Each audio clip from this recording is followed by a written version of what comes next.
नमस्कार। तो आज है 28 जुलाई और देखिए ईरान ने कहां किए हैं अमेरिकी बेस पर हमले या अमेरिकी ठिकानों पर हमले, और साथ ही साथ हूती ने किस तरह से सऊदी अरब को जबरदस्त नुकसान पहुंचाया है। इसके अलावा मुस्तफा खामनेई आखिर जो परमाणु कार्यक्रम है उसको लेकर क्या सोच रहे हैं और क्या उनके दिमाग में बातें चल रही हैं, आज इन सब बातों पर चर्चा होगी। लेकिन शुरुआत हमलों की, ईरान हमले की करते हैं। तो उत्तरी इराक के एरबिल शहर में मंगलवार तड़के कई जोरदार धमाकों की आवाजें सुनी गई हैं। लोकल मीडिया रिपोर्टों के अनुसार ईरान से जुड़े ड्रोन हमलों ने एरबिल के आसपास के कई इलाकों को निशाना बनाया है। अमेरिकी वाणिज्य दूतावास के पास भी धमाकों की आवाजें सुनाई दी है और बताया जा रहा है कि ये धमाके बहुत जबरदस्त थे। सुरक्षा एजेंसियों की माने तो उनकी तरफ से अलर्ट है। हमलों के बाद क्षेत्र में लगातार तनाव बढ़ गया है और इसके बाद हमने देखा कि किस तरह से कुछ तस्वीरें सामने आई है जिसमें इस धमाके के बाद आग लग गई। सैन्य गतिविधियां इसके बाद बढ़ने लगी। खबरों के जैसे ही ये खबरें सामने आई है, इस घटनाक्रम ऐसे समय में हुआ है जब अमेरिका और ईरान के बीच कूटनीतिक वार्ता जारी है और अमेरिकी राष्ट्रपति डोनाल्ड ट्रंप ने बातचीत विफल होने पर फिर से सैन्य कार्रवाई की चेतावनी दे दी है। लेकिन इसी बीच ये बड़ा हमला बताया जा रहा है ईरान की तरफ से, जिस तरह से दावे किए जा रहे हैं। हालांकि इन दावों की अभी तक पुष्टि नहीं हुई है। अल जजीरा की माने तो उसकी रिपोर्ट के अनुसार उत्तरी इराक के एरबिल के उत्तर पूर्व में स्थित खलीफान और सोरान क्षेत्रों में कम से कम 4 ड्रोन हमले किए गए हैं। सूत्रों का मानना है कि इन ड्रोन हमलों के बाद कई स्थानों में भीषण आग लग गई है। हमलों के बाद सुरक्षा स्थिति को देखते हुए अमेरिकी सैन्य गतिविधियां उस जगह पर बहुत तेज कर दी गई। रात में हमने देखा कि जो तस्वीरें सामने आई है उसमें बताया यह जा रहा है कि वहां पर जो अमेरिकी हेलीकॉप्टर से गश्त बढ़ा दी गई। एरबिल की बात की जाए तो इसके ऊपर 10 से अधिक अमेरिकी लड़ाकू विमानों को इस धमाके के बाद उड़ते हुए देखा गया। साथ ही ड्रोन भी यहां पर उड़ान भर रहा था। यानी स्थिति का जायजा लेते हुए अमेरिका और उनकी सेना देखी गई।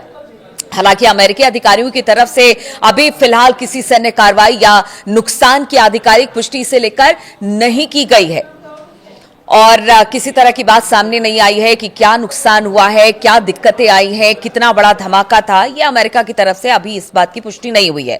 ईरान की सरकारी टीवी यानी IRIB ने इराकी सूत्रों के हवाले से जो दावा किया है उसके अनुसार सुलेमानिया प्रांत के खोरमोर गैस क्षेत्र पर भी हमला हुआ है। गैस प्लांट पर हमला जबरदस्त बताया जा रहा है। रिपोर्ट में यह भी कहा गया है कि अल अनबर प्रांत में एक अमेरिकी ड्रोन को मार गिराया गया है और इसकी तस्वीरें भी अब जो वहां की स्थानीय मीडिया है वो दिखाने की कोशिश कर रही है। और जो ड्रोन मार गिराया गया अमेरिका का, वो हदीथा बांध के पास बताया जा रहा है कि इस ड्रोन को मार गिराया गया है। जो हमला ईरान की तरफ से, ऐसा कहा जा रहा है कि ईरान की तरफ से किया गया, उसमें अमेरिकी ड्रोन के मलबे की तस्वीरें भी दिखाई गई हैं। यह घटनाक्रम ऐसे समय में आया है जब अमेरिका और ईरान के बीच महत्वपूर्ण कूटनीतिक बातचीत हो सकता है आगे बढ़े। 2-3 दिन से बिल्कुल अमेरिका और ईरान के बीच शांति थी, लेकिन हॉर्मुज में अमेरिकी दबाव के बाद, यानी अब जो नाकेबंदी है उसे और कड़ी कर दी गई है। इसके बाद ईरान की तरफ से यह हमला एक तरह से, देखिए ईरान ने अभी तक इस बात की पुष्टि नहीं की हमला उसकी तरफ से हुआ है, लेकिन जो दावे किए जा रहे हैं, ऐसा कहा जा रहा है कि हमला किया गया है जो अमेरिकी ठिकाने हैं वहां पर। तो इसको किस तरह से लिया जाएगा वो तो आगे की बात है। लेकिन अगर अमेरिकी राष्ट्रपति डोनाल्ड ट्रंप की बात की जाए तो सोमवार को एक्सियोस से उन्होंने कहा था कि यदि वार्ता सफल नहीं होती है तो फिर अमेरिका बहुत मजबूत सैन्य कार्रवाई पर लौट सकता है। हालांकि उन्होंने ये भी कहा कि फिलहाल बातचीत को एक और मौका देने के लिए हमले रोके गए हैं। एक्सियोस की रिपोर्ट के अनुसार बातचीत स्ट्रेट ऑफ हॉर्मुज को फिर से सामान्य रूप से खोलना और ईरान के साथ परमाणु समझौते पर बातचीत को आगे बढ़ाना है। इसमें ओमान, कतर, पाकिस्तान, मिस्र जैसे देश मध्यस्थ की भूमिका निभा रहे हैं। अमेरिका की तरफ से विशेष दूत स्टीव विटकॉफ और वरिष्ठ सलाहकार जेरेड कुशनर शामिल बताए जा रहे हैं। हालांकि देखिए अमेरिका की तरफ से धमकी मिल गई कि देखिए बातचीत एक बार और पहल की जा रही है, अगर बातचीत नहीं हुई तो फिर हम हमले के लिए तैयार हैं। लेकिन इधर अगर ईरान की बात की जाए तो वो भी हमेशा कहता रहा है कि आप बातचीत के लिए तैयार हैं तो हम भी बातचीत के तैयार हैं, लेकिन हमारी भी उंगलियां जो हैं वो ट्रिगर के ऊपर है और उस ट्रिगर से हम उंगली नहीं हटाएंगे। यानी दोनों तरफ से थ्रेट भी है और बातचीत की बात भी सामने आ रही है। इधर अगर दूसरी बड़ी खबर की बात की जाए तो एक बड़ा नुकसान सऊदी अरब को हुआ है। यमन के हूथी विद्रोहियों ने सऊदी अरब के तेल इंफ्रास्ट्रक्चर पर जबरदस्त ड्रोन हमला किया है। हूथी ने कहा है कि उन्होंने सोमवार को सऊदी अरब की तेल इंफ्रास्ट्रक्चर पर ड्रोन से हमले किए। यह हमला सऊदी अरब के ड्रोन घुसपैठ के जवाब में किया गया। हूथी विद्रोहियों के सैन्य प्रवक्ता याह्या सरी ने कहा कि कई ड्रोन का इस्तेमाल करके पूर्वी सऊदी अरब से यानबू तक कच्चे तेल की सप्लाई और ट्रांसपोर्ट से जुड़े कई संवेदनशील ठिकानों और जो पॉइंट्स हैं उन पर हमला किया गया है। यानबू वो बंदरगाह है, बंदरगाह का वो शहर है जहां पर खाड़ी देश की ईस्ट वेस्ट पाइपलाइन लाल सागर तक पहुंचती है और कहा जाता है कि यहां से जितने तेल निकाले जाते हैं उसे यहां से फिर आगे पाइपलाइन के जरिए भेजा जाता है। तो ये सऊदी अरब के लिए कहीं से अच्छी खबर नहीं है। अगर ये वाकई में डैमेज हुआ है तो ये बड़ा डैमेज कहा जा रहा है बाकी मुल्कों के लिए भी, यहां से जहां जहां भी तेल की सप्लाई होती है।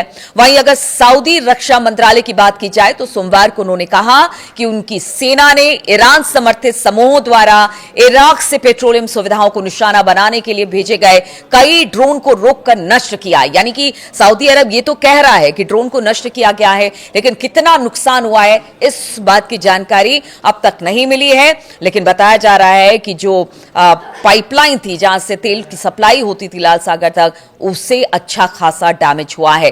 शनिवार की बात की जाए तो अमेरिका और ईरान के बीच हालिया लड़ाई में कुछ समय के लिए रुकावट आई थी, जो कि दोनों पक्षों के बीच 13 दिनों तक चली गोलीबारी के बाद हुई थी। सोशल मीडिया पर जारी एक आधिकारिक बयान के अनुसार सऊदी मंत्रालय ने कहा कि आतंकवादी हमले इराक की जमीन से किए गए थे, यानी इस बार इस्तेमाल किया गया इराक की जमीन को, और उन्होंने कहा कि इन्हें ईरान समर्थित मिलिशिया ने अंजाम दिया है। इस बात को भी सऊदी अरब कह रहा है। रक्षा मंत्रालय ने कहा, यानी कि आप सोचिए कि हूती, इराक और किस तरह से सऊदी अरब को डैमेज किया जा रहा है, क्योंकि सऊदी अरब वो देश है जो लगातार अमेरिका को सपोर्ट करता रहा है। उसकी धरती से अमेरिका हमेशा ऑपरेशन चलाता रहा है और इसी वजह से अब लगातार ये जो पूरा रीजन है उस पर हमले हो रहे हैं। अगर सऊदी अरब की बात की जाए तो अगर उस पर हमले होते हैं तो फिर आप समझिए कि जिस जंग के दायरे को आगे बढ़ाने की ईरान बात कर रहा था, वो जंग का दायरा बढ़ गया है। और अब ये बात समझ में आ रही है डोनाल्ड ट्रंप को कि देखिए अब बातचीत ही विकल्प है, क्योंकि पहले ही कह दिया गया था कि देखिए अमेरिका को खतरे में डालकर जो बाकी बचे उनके गोला बारूद मिसाइल के भंडार है उनको थोड़ा बचा लिया जाए। इसलिए बातचीत का एक और रास्ता इख्तियार करने की तरफ आगे डोनाल्ड ट्रंप बढ़ आए हैं और उन्होंने कहा है कि बातचीत नहीं तो फिर एक बार से, यानी कि थोड़ा सा टाइम और ले रहे हैं जिससे कि बातचीत पता नहीं हो पाएगी, क्योंकि बहुत बार हमने देखा है बातचीत के रास्ते को चलते चलते अचानक से मामला डिरेल होता है और फिर हमले तेज हो जाते हैं।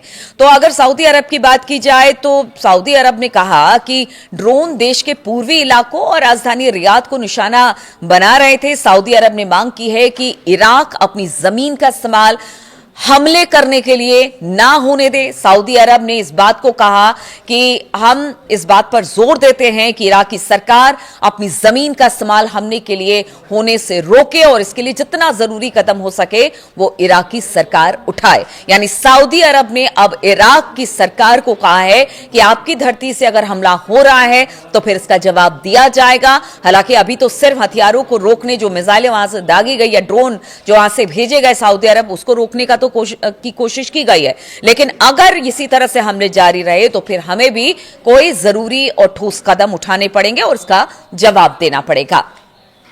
देखिए अगर बात की जाए इसी महीने की शुरुआत में तो अमेरिका और ईरान के बीच तनाव शुरू हो गया था।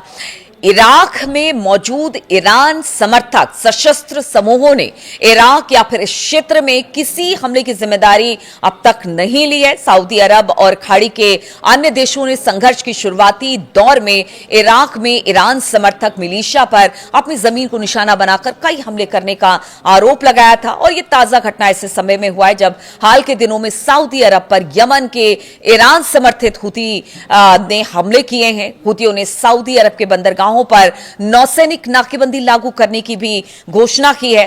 ईरान के। और देखिए, ईरान की तरफ से ये कहा जा रहा है कि ये सब ईरान के उकसावे के तौर पर हो रहा है। तो यानी कि इराक की धरती का भी इस्तेमाल हो रहा है, हुती भी लगातार सऊदी अरब पर हमला कर रहा है। और देखिए, इसका सबसे बड़ा कारण यही है कि अमेरिका जहां जहां जिन जिन देशों से अपने ऑपरेशन को अंजाम देता है, उन सब जगहों को अब टारगेट किया जा रहा है। और कल मैंने बताया भी था कि हिजबुल्लाह का समर्थन मुस्तफा खामनेई ने भी कर दिया है। तो हिजबुल्लाह, हमास, हुती सब मिलकर लगातार इस रीजन में हमले कर रहे हैं। और ये चीज अब अमेरिका को समझ में आ रही है कि देखिए, अगर इस तरह से अगर चौतरफा हमले अलग अलग जगहों पर होंगे तो फिर कैसे युद्ध खत्म होगा। इसी बीच ईरान के सर्वोच्च नेता अयतुल्लाह अली खामनेई की मौत के बाद तेहरान की सत्ता मुस्तफा ने संभाली और मुस्तफा ने एक संकेत अब दे दिया है। देखिए, अयतुल्लाह अली खामनेई नहीं चाहते थे कि किसी तरह का परमाणु कार्यक्रम उनके यहां हो, या फिर वो परमाणु बम बनाने या परमाणु हथियार के फेवर में कभी नहीं थे। लेकिन मुस्तफा खामनेई, कहा जा रहा है कि उनसे बिल्कुल अलग है। वो चाहते हैं, यानी मुस्तफा खामनेई चाहते हैं कि परमाणु जो बम है या परमाणु हथियार है उससे लैस ईरान हो। और ये दावा किया जा रहा है, अमेरिकी खुफिया रिपोर्ट के मुताबिक उनका कहना है कि मुस्तफा खामनेई अपने पिता की तुलना में ईरान को परमाणु हथियारों से लैस करने की अधिक हिमायती दिखाई देते हैं। और पीछे जो हमने देखा कि एक रिजीम चेंज की बात हो रही थी, अमेरिका को भी लगा, इजराइल को भी लगा कि रिजीम चेंज करने के बाद सब कुछ खत्म हो जाएगा, ईरान पर उनकी सत्ता होगी या फिर वो अपने हिसाब से ईरान को चला सकते हैं। लेकिन ऐसा हुआ नहीं। तो आप समझिए कि अगर मुस्तफा खामनेई की ये बातें सामने आ रही कि वो चाहते हैं कि परमाणु हथियारों से वो लैस हो, और जो आक्रामकता उन्होंने अमेरिका के खिलाफ या इजराइल के खिलाफ अब तक दिखाई है और अब तक इस युद्ध में वो सस्टेन कर रहे हैं, तो कहीं ना कहीं वो इस बात के भी पक्षधर हैं कि क्यों ना ईरान को परमाणु बम बना लेना चाहिए, क्यों ना परमाणु हथियार बना लेना चाहिए। मुस्तफा खामनेई ने सार्वजनिक रूप से कभी ये बात नहीं कही कि परमाणु हथियार बनाने की वो हिमायती है, लेकिन खुफिया आंकलन और ये संकेत देते हैं कि उनकी मंशा अपने पिता से कहीं ज्यादा आक्रामक है। हालांकि अमेरिकी अधिकारियों ने यह भी साफ किया कि मुस्तफा के विचारों को लेकर जो खुफिया जानकारियां मिल रही है, उनमें से ज्यादातर युद्ध शुरू होने से पहले की है। अमेरिकी अधिकारियों का दावा है कि ईरान ने अपने सेंट्रीफ्यूज यानी परमाणु इनरिचमेंट में इस्तेमाल होने वाली जो मशीनें हैं, उनका एक बड़ा हिस्सा जो है वो मध्य ईरान स्थित एक बेहद मजबूत और अंडरग्राउंड फैसिलिटी में शिफ्ट करने की बात सामने आई है। इसे अमेरिकी खुफिया एजेंसियां पिकेक्स माउंटेन कहती है, जहां पर कहा यह जा रहा है कि हो सकता है कि जितनी मशीनें थी या एनरिच्ड यूरेनियम था सब वहां पर लेकर जाया गया है, और हो सकता है कि परमाणु हथियार या परमाणु बम भी ईरान बना ले। और इस तरह के कयास लगातार लगते भी रहे हैं। और मुस्तफा खामनेई जिस तरह से अग्रेसिव तरीके से या आईआर जिस तरह से जवाब अमेरिका को दे रही है, जिसकी वजह से उसे लगातार घुटनों पर आना पड़ रहा है, बार बार बातचीत के मंच पर आना पड़ रहा है, इससे साफ तौर से लगता है कि अयतुल्लाह अली खामनेई साहब की तरह मुस्तफा नहीं है। और वो चाहते हैं कि जो ईरान है वो परमाणु हथियारों से संपन्न देश बने।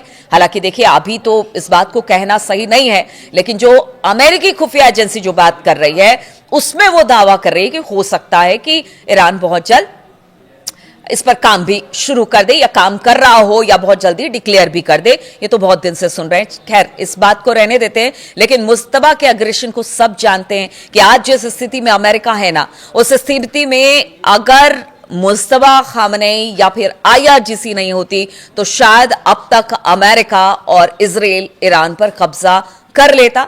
इसीलिए लगातार हमले भी हो रहे हैं। नाकेबंदी अगर आप बढ़ाते हैं, अगर ईरान के आसपास के क्षेत्र में कहा जा रहा है कि बहुत ज्यादा बढ़ा दी गई है, बातचीत की पेशकश आप करते हैं, नाकेबंदी आप बढ़ाते हैं और फिर कहते हैं कि हमला ना हो, ऐसा हो ही नहीं सकता है। अब देखना होगा कि अगर ये शांति है तो कितने दिनों के लिए है। ये शांति क्या वाकई शांति और वार्ता में बदलेगी, या फिर यहां से फिर एक हमला शुरू हो जाएगा? क्योंकि देखिए, नेतन्याहू और ट्रंप कुछ ना कुछ खिचड़ी पकाते रहते हैं ईरान को लेकर, और वो खिचड़ी कैसी पकती है, किस तरह से वो ईरान को डैमेज करते हैं, उनकी मंशा भी यही रहती है। अब देखना होगा कि आगे किस तरह के हालात बनते हैं, दोनों की मुलाकात, बातचीत होती है या फिर बातचीत का कोई सॉल्यूशन निकलता है। क्योंकि कहा यह जा रहा है कि हो सकता है हॉर्मुज के मुद्दे पर थोड़ा सा ईरान नरम पड़ जाए और शायद इस पर कुछ बीच की बातचीत निकल जाए, लेकिन उसके लिए भी इंतजार करना पड़ेगा, क्योंकि बहुत बार अब तक हमने फरवरी महीने से लेकर अब सोचिए आप कि अगस्त आने वाला है और अब तक यही बातचीत युद्ध ही चल रही है, लेकिन उसका कोई नतीजा निकलकर सामने नहीं आ पाया। तो आगे इस पर क्या होगा, तमाम अपडेट्स के साथ मैं रोजाना आपके साथ जुड़ती हूं। बहुत बहुत शुक्रिया आप सभी का इस वीडियो में शामिल होने के लिए। कमेंट्स का इंतजार रहेगा।